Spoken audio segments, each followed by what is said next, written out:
aboard the CXO 2.0 conference. I am Nashi Singh. I'm a sports presenter by profession, but today I am thrilled to be your navigator and presenter for the CXO 2.0 conference. Now, it's great to have you all with us here today as we dive into the world of business innovation and leadership. This international conference is all about bringing together smart, forward-thinking people who are ready to shake things up. Now, we've got an amazing lineup of speakers who are leaders, thinkers, and game changers who are eager to share their knowledge and inspire you all. Our heartfelt shout out to our esteemed participants. Your expertise and insights are crucial to the fabric of this conference, so thank you. And do engage online with our online community for the CXO 2.0 conference using hashtag CXO2Conf. We'll write it down somewhere so that you can remember that. All right, now let's get things started. We're thrilled to kick off our first session of the day. Today, we delve into an invigorating topic: embracing change, developing adaptive strategies in a VUCA volatile, uncertain, complex, and ambiguous world. Now, in our rapidly evolving environment where unpredictability is the only certainty, this topic challenges us to think critically about our responses to change. Very important. It urges us to consider how businesses can remain flexible, resilient, and forward-thinking in the face of challenges. This is going to be interesting. So without further ado, let's welcome our moderators, Greg Williams, who is the Master Negotiator and Body Language Expert at the Master Negotiator. And co-moderating with Greg today will be Dr. Soha Imam, who is the Strategic Consultant at Ministry of the Presidential Affairs. Also, can we please have our panelists on the stage as well? Jessica Atkinson, PMP, CMP, CSM, CEO of Will Be Effect.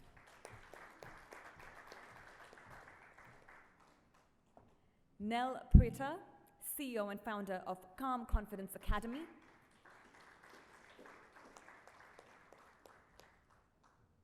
Abdulaziz Mohammed Aldomaiji, Chairman of Board of Directors of Thermes Capital. And Simon Taylor, co-founder of Third Curve. Lovely. Over to you, Greg.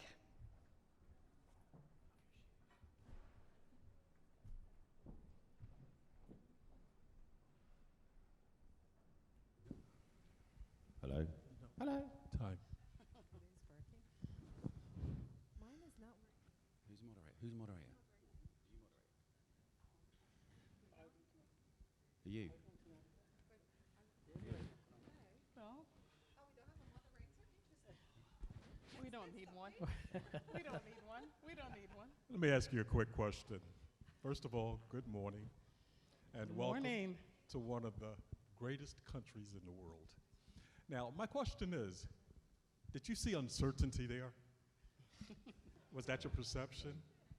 Today, me and my esteemed colleagues, who have graciously allowed me to actually join them, will be discussing VUCA, what it really means, and what it is that you can learn about mastering any environment that you're in. The other point that I'm going to make is, you may hear something that does not align with what you currently think about VUCA. To that I say, keep an open mind, new knowledge will enter. Now we're going to have Jessica give you more insight about VUCA. Why not? Why not? Well, definitely, hello everyone. We'll go around and do introductions as well, but definitely just wanted to open up with VUCA. Some of us haven't even heard that term before. You know, we're looking at volatility, uncertainty, right? We're looking at, what else? Complexity and ambiguity. And essentially, this is actually a term that comes from the 1980s in the United States, and specifically from our military, from the Army. And it was in reference to some of the work being done in Afghanistan around every day being uncertain and different. And the terminology was used to help support the military through those types of ambiguous days. And with that, there was an evolution to create this term, and it was introduced into businesses as they also experienced an element of ambiguity and uncertainty in the VUCA world, as it's called. And we'll talk a little bit about how this is relevant in business, and hopefully even get to how this is relevant in regards to how has a VUCA evolved since the 1980s. So we pretty much are just going to run that kind of a chit-chat thing. It's not going to be like a panel. I'd like to address a question to Neil, since she's coming back from a positive psychology background, and I'm very intrigued with this kind of title. So in this evolving world, and those lots of changes are happening around, and people perceive that kind of change, or VUCA in a different word, the chaos that we're living in, because we are the chaos of people who lived in the 20s. If I'm not, if someone who's in a coma or something and just woke up in this era, who go like, are those crazy people? So psychologically, the way we perceive that kind of changes and the speed of things happening around us differ from one person to the other. And some, if not the majority, are taking that negatively. How can we turn that into a positive vibe and thrive to go forward? A very good question. Thank you for that question.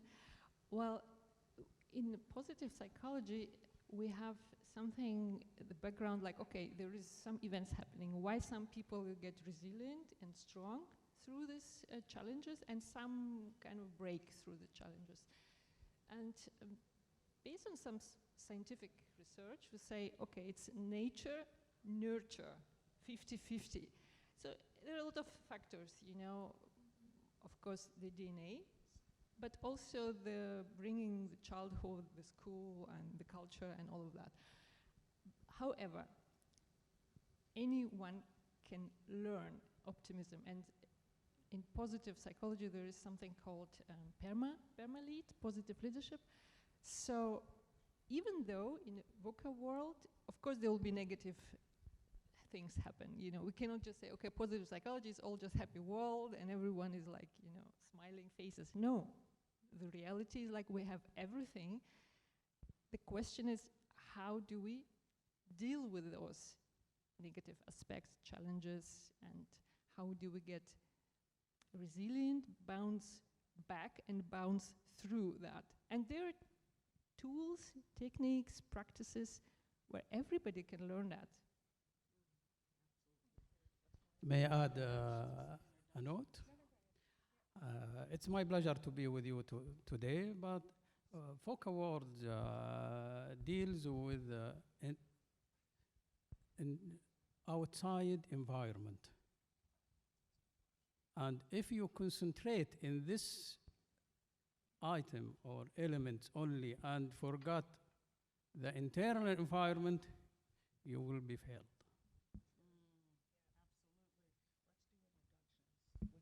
Intro. Start with the induction. Introduction for each one of us. Yes. Do you want to know us, guys? Do you guys really want to know who we are? Well, No, of course. a quick of one, course. because again, we would like to have this as an interactive session. If you've got any questions for us, please address it to us. That would be really crazy to do, but lovely. My name is Dr. Soha. I come back from a communication background, and I currently do strategic communication with the Presidential Affairs Office on various projects. Yeah, hi everyone. I'm Simon Taylor. I'm with Curve. I'm in construction, so kind of railroad, transportation, big infrastructure projects. I'm also a researcher and an author on project management theory and practice as well. Hello, everybody. Jessica Atkinson, CEO for the Will Be Effect. Essentially, that's based off of an acronym, I will be fearless, I will be unstoppable. And it's in reference to focusing on transformation. So my background is as a triple certified project management, change management, and also the Scrum. So essentially, how do we help subject matter experts pull out their most excellent levels of leadership and alignment? A minute. We have a minute. We have a minute. That was the plan. But what I did want to highlight as far as my organization, we also do public speaking on concepts of leadership and project management for corporations and also for universities. So definitely a pleasure to be here. Hi, and my name is Nel Putte. I'm founder of Confidence Academy, where we help leaders and teams develop psychological capital. How do we do that? We do that through confidence mindset system and also the concept of positive leadership. And both of that has its roots in positive psychology. So my background is in business administration and also positive psychology. So I'm sitting in kind of sweet spot where I could think about ideas and implement them. Okay, how do we bring positive psychology into the business? Hi, I am Abdul Aziz Al Domegi from Riyadh, City of the Future, City of Expo 2030. My journey went 3 stages. First, pure government entity, Ministry of Finance, about 20 years. Then semi-government entity, Saudi Post, for 10 years, end up with CFO. Then the private part, now I am a chairman of Termiz Capital, FinTech Capital. And I work as an independent financial consultant and arbitrator. My name is Greg Williams. I'm known as the Master Negotiator and Body Language Expert. I've written 7 books on that topic, and I've been ranked number 6 out of the top 30 negotiators in the world by Global Gurus, and number 14 out of the top 30 in the world in body language. My passion is truly in helping individuals obtain better outcomes by being able to negotiate better. I have clients literally throughout the world for which I do that. Sometimes I actually negotiate on their behalf because my motto is, you're always negotiating, and it's truly an honor to be with you today. So let me toss another question out to anyone in the panel that wants to address it, and that is, from a management perspective, what type of chaos have you seen occur, et cetera? If we go far from VUCA words, I really want to focus in busy day for the leaders. Don't get in this trap. You are a strategic person. If you go to the daily work, you will sink. My experience with my last leader, I spent with him 10 years. He never, ever asked me, why do I hire this person and fire this person? And never asked me, why do this action and why do not this action? But at the first day of the year, we sat together and studied the business plan, what approved from the board, and break the targets. And he said to me, go to your field. Every month we sit together and see where are we. This is the leader, the true leaders. The leaders need time to think, to close his eyes and make a vision, make clear vision. And another aspect I want to emphasize to the risk management. Please consider this aspect. I would definitely love to jump in here in regards to the VUCA world and management. Part of the motto for my organization is around embrace authenticity, awaken greatness. And when we lean into who we are as people, when we're operating our business under a people-first model versus results at all cost, right? We're faced with global changes, market changes, regulatory changes, the competitiveness of our different industries. Focusing on the people and allowing them to create a safe space, a psychological safe space, where just as was mentioned here around the ability to thrive, for the opportunity to grow and spread our wings, right? And to lead people who are experts into actually being able to do what they do best. And oftentimes when we're under the heat and under the stress, we start to we actually condense our ability to come up with innovation. And so I definitely encourage from a management perspective to hold the weight of the dynamics of the financial need to change, right? And allow your team to maintain the ability to thrive towards their excellence. Yeah, so it's a really difficult time in complex projects. And I've been sort of thinking about what made, when we've all had those successful projects and kind of what got you across the line. And so when we do infrastructure, the idea is societal outcomes, right? So we want people to be better, we want people to move around and everything's kind of, like achieving growth. But whilst that's a noble cause, I remember that when the projects that I were really successful had a really awesome leader there, right? So I had Bill and, and I just remember whenever I was going above and beyond, I was doing it for them. It felt like, I didn't want to let them down, right? And I was, so there's all those sorts of things where you go, I've got to make the right decision, and I know I've got to get this project done, and I really don't want to let them down. And that was a mindset that I saw in the team, right? And I feel that because we try and do so much now with projects, we're in the capital of construction here, right? There's so much stuff going on, and everyone's trying to do so many things. It's really difficult to pinpoint that kind of like, what's going to get me out of bed in the morning, right? How am I going to go forward? There's not enough, people look to you for instruction, but the reality is the world changes so much, right? That you go, well, instructions are meaningless almost 5 minutes after you've said them. So how do you get back to the core of someone that makes them want to go, I'm going to go in that direction because it's the right direction, and I want to do it for you, right? For us. And in a post-pandemic world where we're on Zoom and Teams, and you look at everyone and so we met before, right? So we're best friends now, but it's not the same, So how do you inspire, the people who are going to do the work, put themselves in danger, in harm's way in certain instances? Why are they going to really do it for you, And how do you get that across when we're all these little TV screens on a monitor? And that's a really difficult place to be. Yeah, I agree. I always like to take a different perspective when it comes to the comms and being a very human being, just a simple human who's sometimes scared of, you have the plan for tomorrow, but you're not sure if you're going to live tomorrow or not.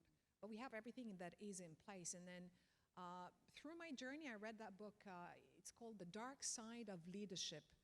And it was a transformational moment in my life that was like 7, 8 years back. And after reading that book, being in that VUCA, and I'm a very organized person, and if I do a plan and one element or task that I cannot tick, I go crazy and mad, and everything needs to be in order. When I read that book, I started with communicating with myself. Calm down, have that kind of composure, understand what's happening, have a look, that moment, kneel a little bit so that you get to understand the entire environment. And I came up with the concept, with that internal comms with myself, because we do not communicate with ourselves enough. So, okay, and we do not communicate with the stage apparently enough, but so it's exactly.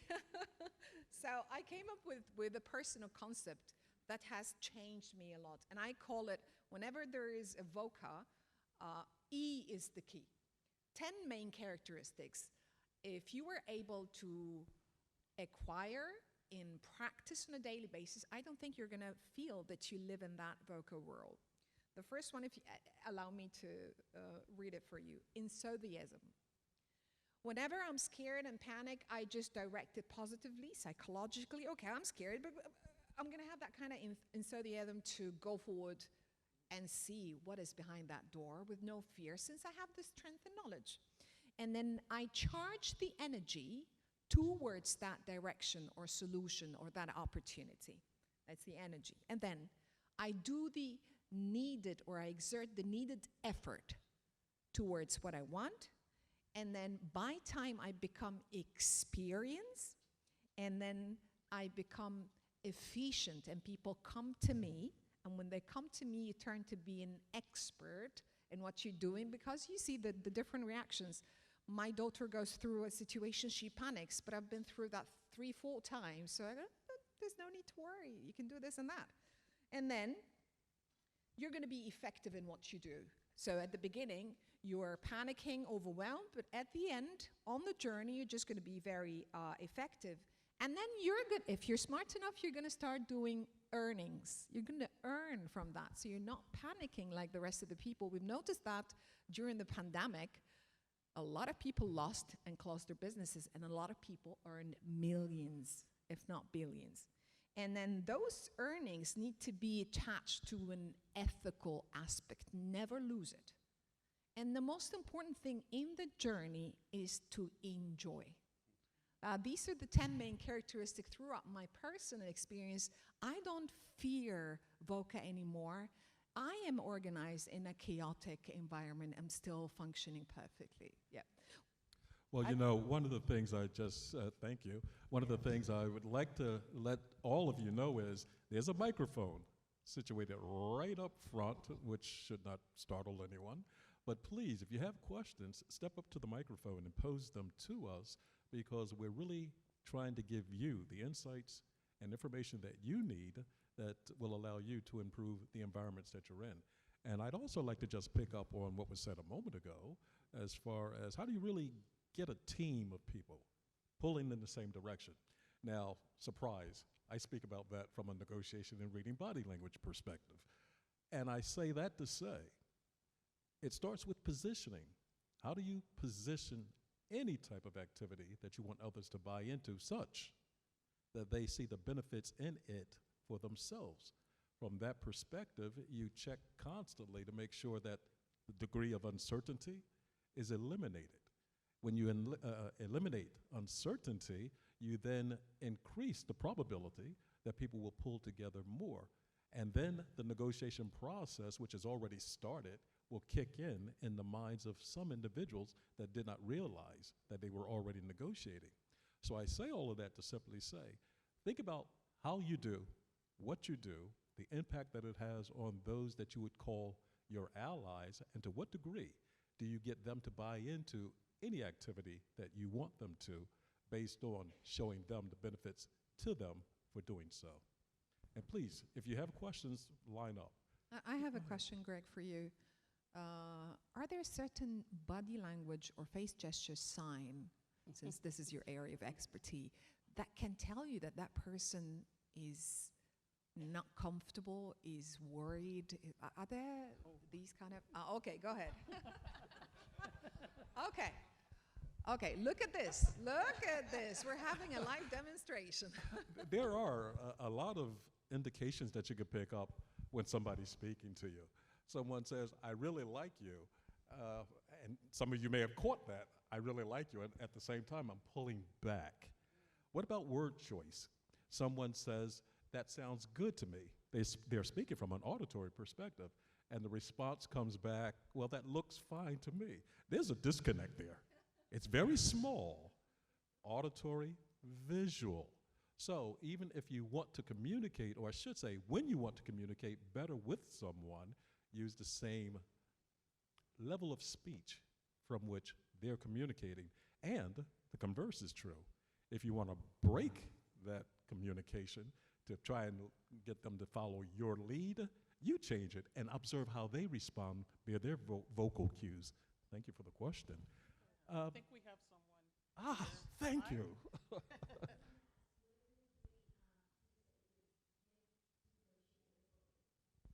Repeat that, please.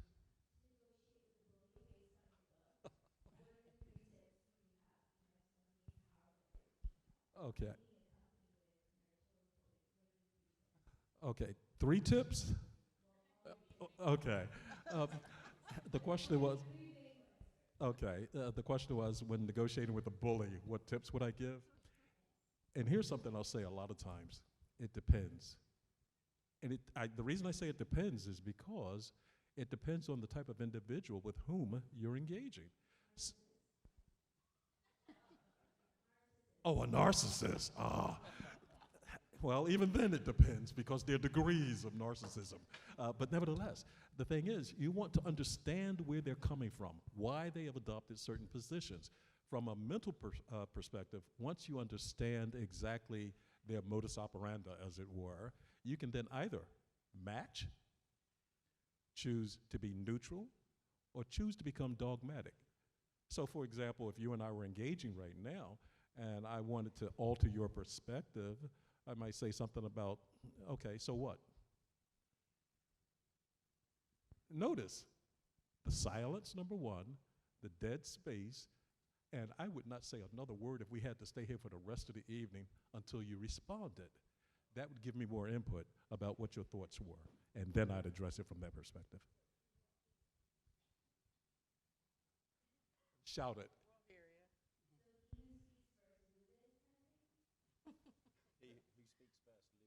No. Oh, that's a big myth. Oh, gosh.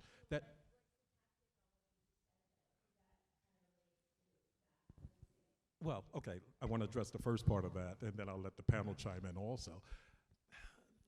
A lot of people think from a negotiation perspective, the person that speaks first is the one that loses. Not necessarily so. If you are a better negotiator than I am, and I have the perspective that, oh, well, whoever speaks first loses, and you speak first, you've now created the image in my mind, oh, I got you, like that. Meanwhile, you've just put me in a position where you can maneuver me any kind of way you want. So again, it depends on the perspective and the situation that you're in, such that you know where it is that you've planned to go in the negotiation, why you're going to go there, the detours you'll take to get back on track should you be pulled off it, and to what degree you want to give the impression that you're being pulled off track. Someone else want to comment? I wanted to chime in here. I think it's a great question to talk about bullying. I think that even expands to microaggressions, right? Unconscious bias. And these are important parts of why VUCA world becomes such a powerful thing. As I mentioned earlier, this terminology comes from the 1980s, but there's actually an evolution of this terminology called Bonnie. And the reason that we have this evolution of this term is actually because what was identified is that what was the more important thing was the emotional effect of the disruption, right? The Bonnie, I do remember at least the first two, is brittle and anxiety, right?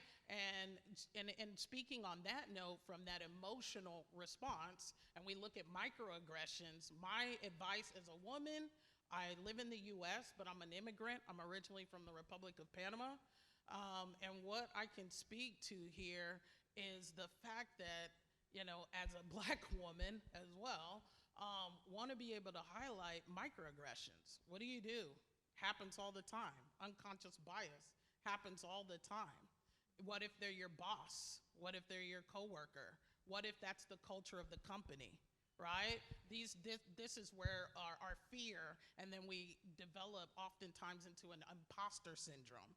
What I would recommend, and this is from my experience and my journey, is first, we need to know our core values. And so every morning when I wake up, I say my 5 core values. There's about, let's say, 130 of them. But I know what are my core values, the things I'm not willing to sacrifice, right? And once I know what I'm not willing to sacrifice, then I can design the goals towards that. And those goals will then dictate the decisions that I make in the moment. So as far as microaggressions, what I often do is use the why.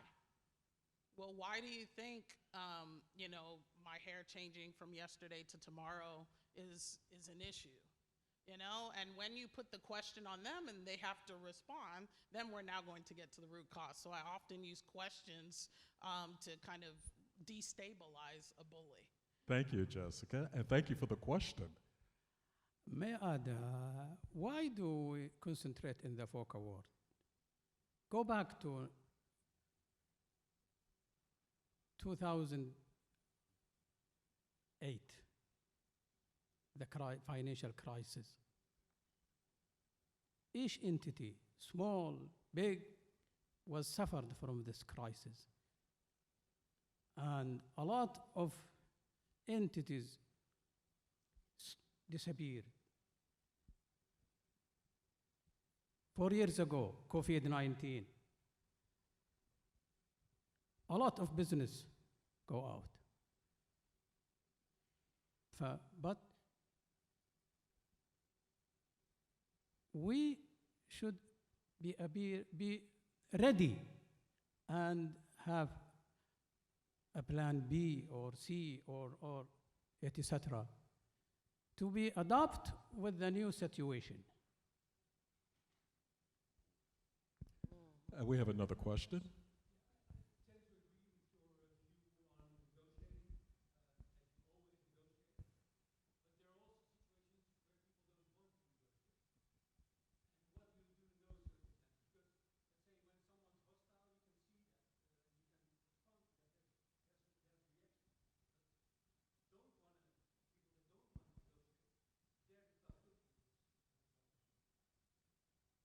I'm sorry, and what's the question?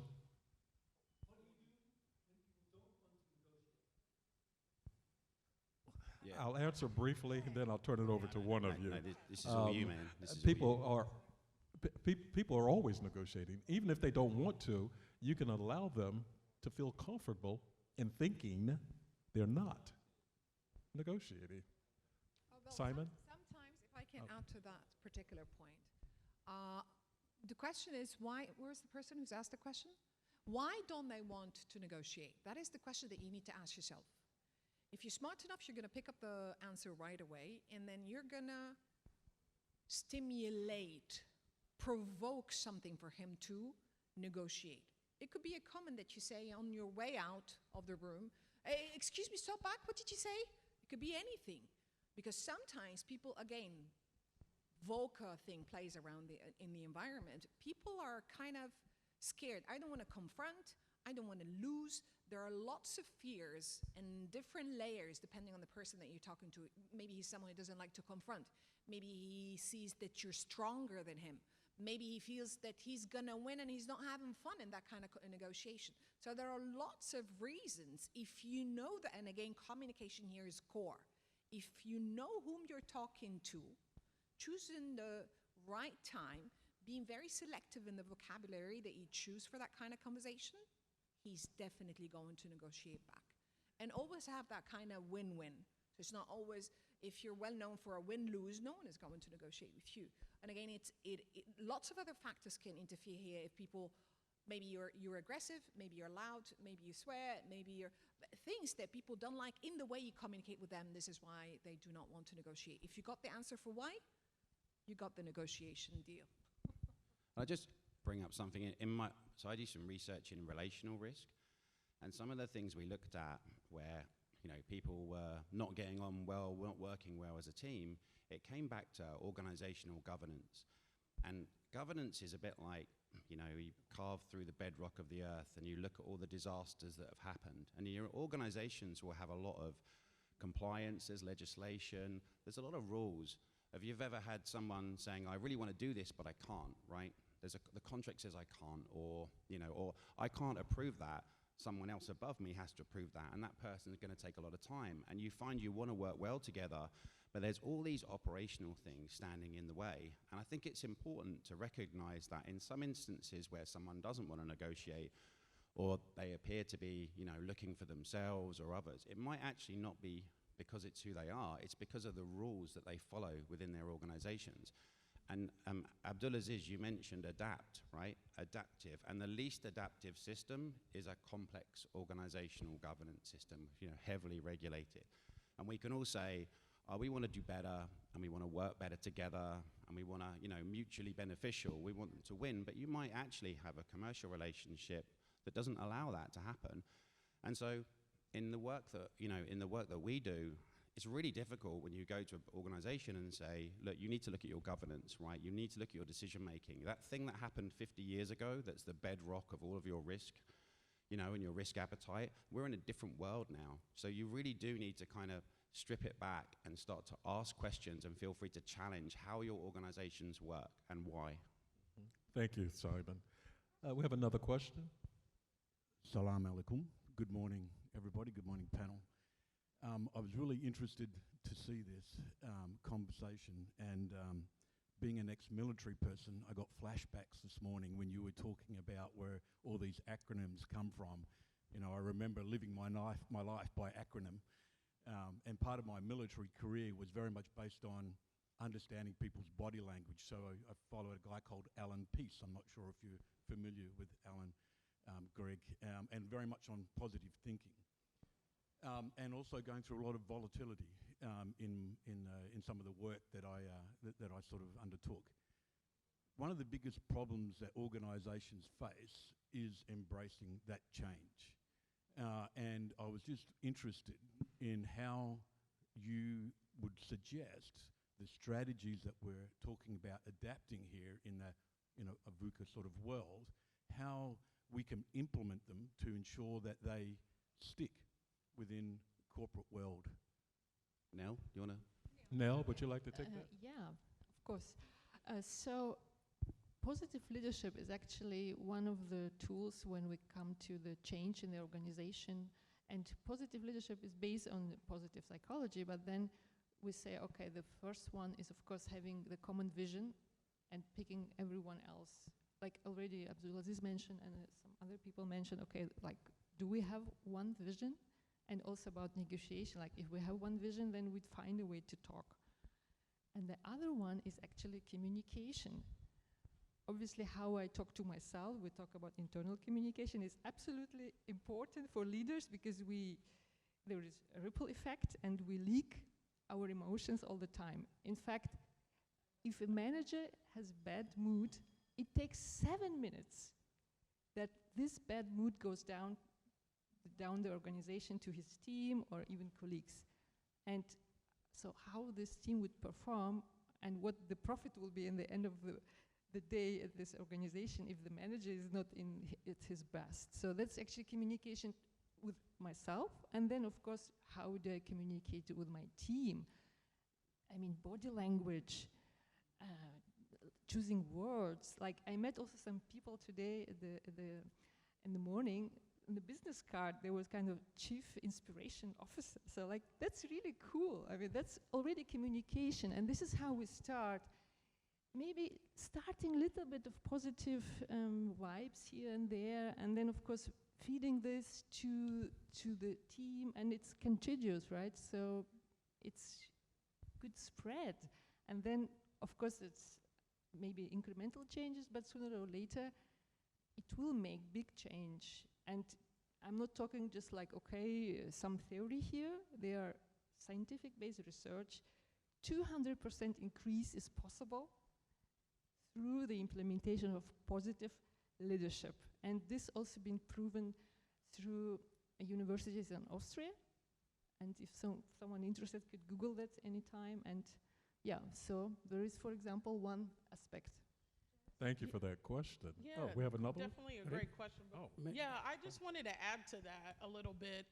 You hit the nail on the head as far as communication, and I wanted to give a concrete example. So I'm hired to complete transformation for large companies on the business process side and on the digital technology. So I come in as an umbrella between project management and technology and basically a bilingual of corporate America, right? Speak a little tech, speak a little business.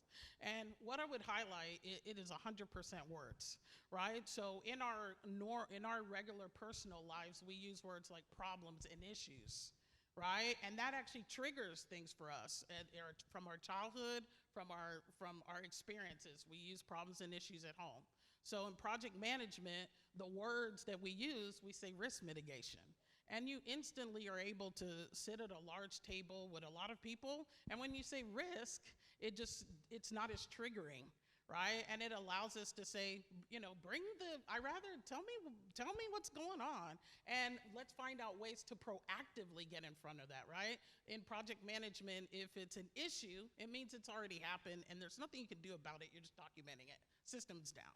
However, risk, this is an opportunity to come out with new, better ideas. And taking into consider your choice of words really change the dynamics and reduces that amplification of emotion and allows us to move forward and focus on the innovation. So, you know, I just wanted to make sure to add a little bit of a tip of what we can specifically do. Can I add one more thing to that question before you ask your question? Apologies to hold you. I'm just going to ask you something.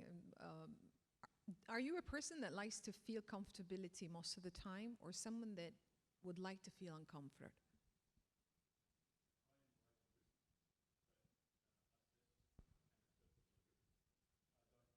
Yes.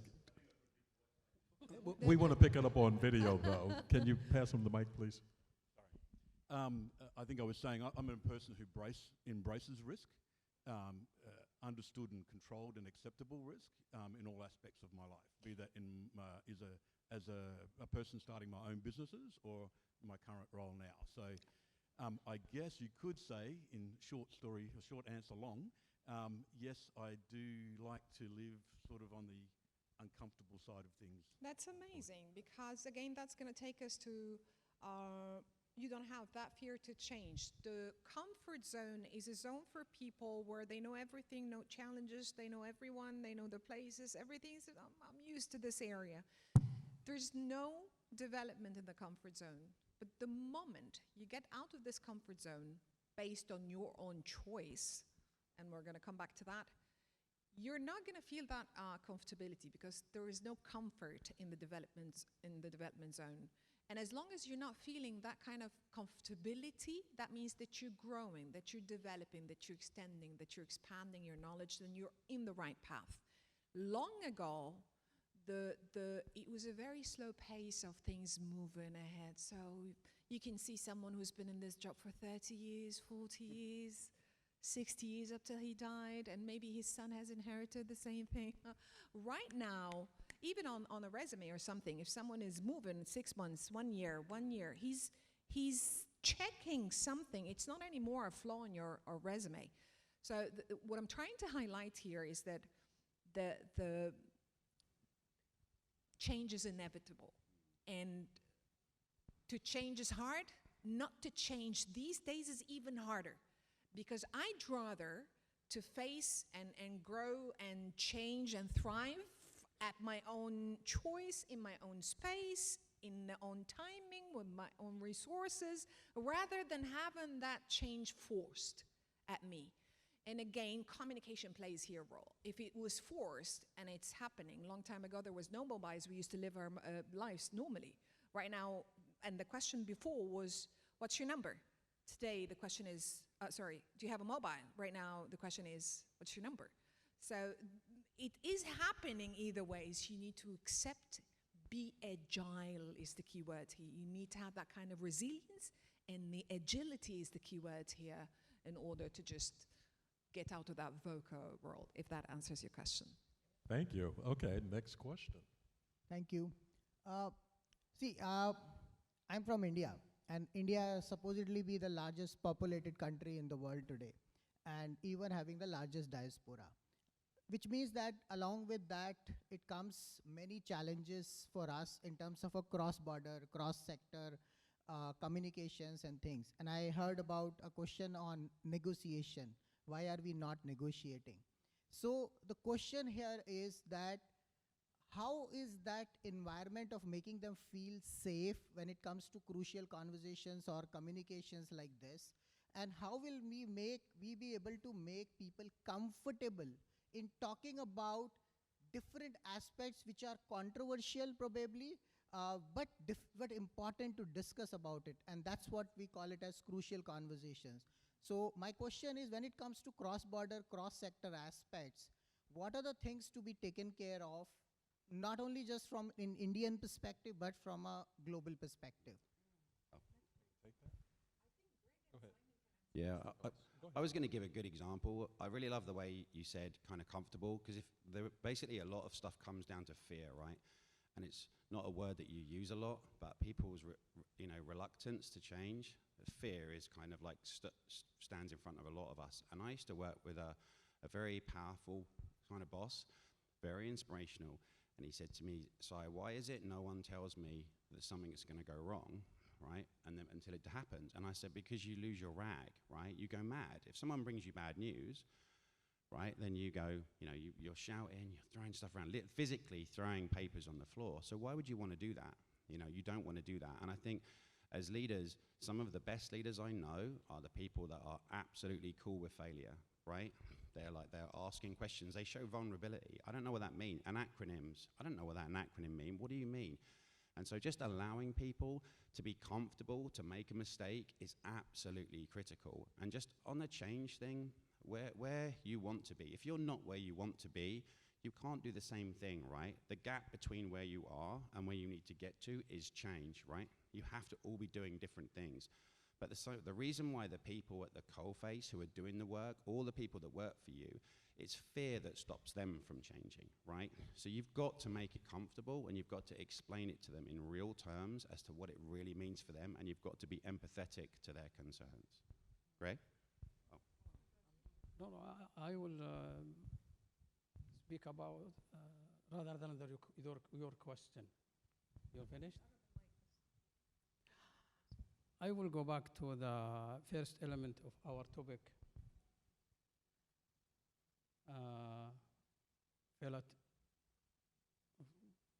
I forgot the first element. Volatility. Okay.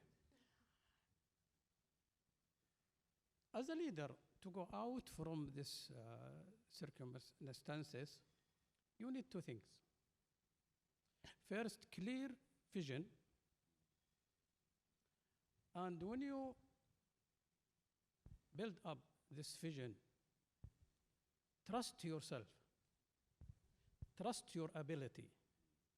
The trap for some leaders went in is depending on the consultant ability and forgot themselves. Believe me.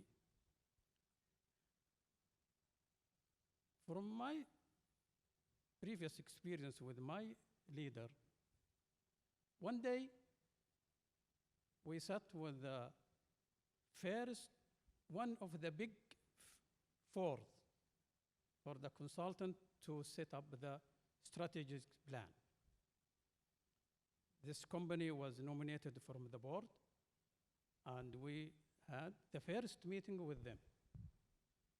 They start their presentation.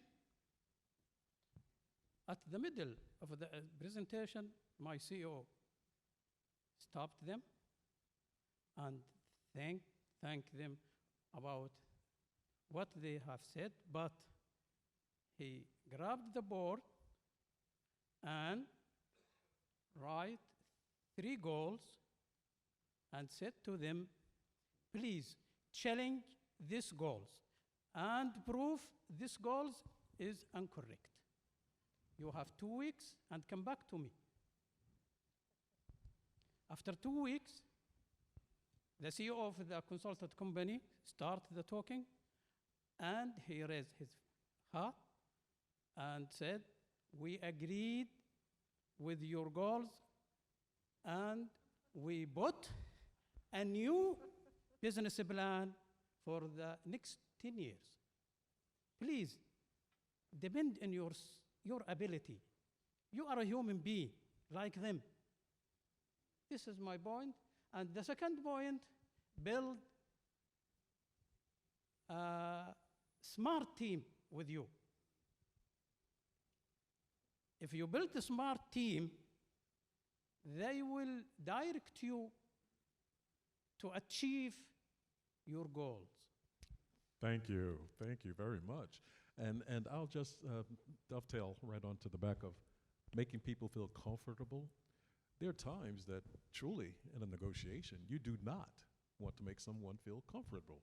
That's why I said when you're negotiating with individuals, it depends on the strategy you use, the body language gestures you emit, because a negotiation is about control, as in all aspects of life. Regardless of not to whether you realize it, everyone is trying to control something, be it the environment that they're in. And thus, as we control the flow of a negotiation, we don't want someone to feel comfortable. We do want them to feel comfortable at different times in the negotiation.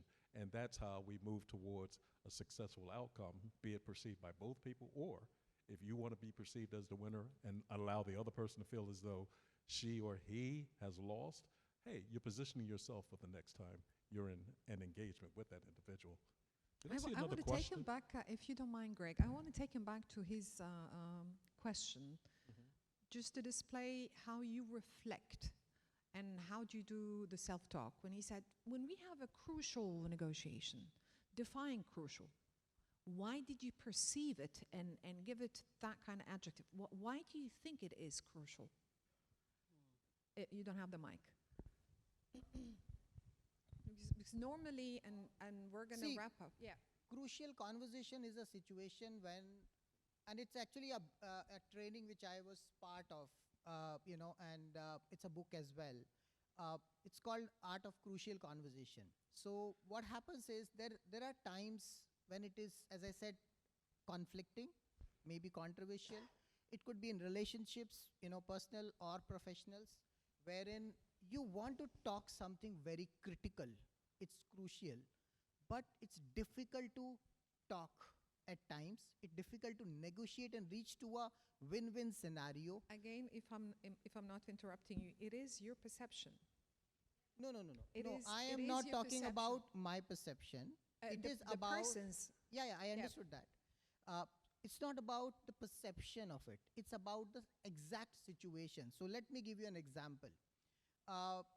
In a scenario where you know that your junior is not performing well, but you need that position or that person to be inside the organization because your work may not happen accordingly otherwise. So how do you talk to that person, telling them about the real facts, removing out the story from it, and that's how the fact, share the facts, tell the story of how we feel. That's where the perception comes in.